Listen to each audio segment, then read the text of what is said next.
In Veneto sono 1.300 i medici che mancano per uscire dall'emergenza e l'ULSS 6 Euganea, nel Padovano, ha messo in pratica numerose misure per garantire la qualità dei servizi, nonostante la carenza di organico e le ferie imminenti che rischiano di mandare al collasso i 5 ospedali gestiti dall'ULSS 6. L'azienda Zero, ad esempio, sta lanciando concorsi aperti anche agli specializzandi.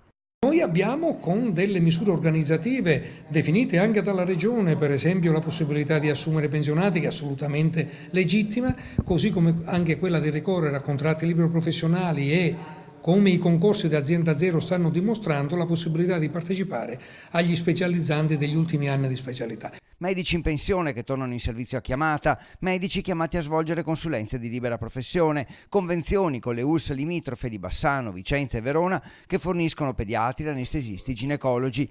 L'ULSS Euganea, nonostante i ricorsi presentati da qualcuno, ribadisce che il richiamo in servizio dei pensionati è perfettamente legittimo e consentito fin dai tempi della circolare Madia del 2014. Al momento sono 8, 3 anestesisti a Cittadella e Schiavonia, 2 pediatri a Schiavonia, 2 ortopedici al CTO di Campo San Piero, un ginecologo a Piove di Sacco. Queste sono tutte misure ovviamente straordinarie, in attesa che misure strutturali, tipo l'aumento dei posti in scuole specialità, possa produrre i suoi effetti tra qualche anno. Tutto al fine di garantire i livelli essenziali di assistenza che in Veneto stiamo continuando a erogare. E mentre si rimette ordine anche ai contratti part-time, che sono il 17% del totale, 1.100 su 6.400, e che vanno verificati e concessi a chi ne ha diritto, la Regione fissa i tempi per la riorganizzazione dell'ospedale Sant'Antonio di Padova.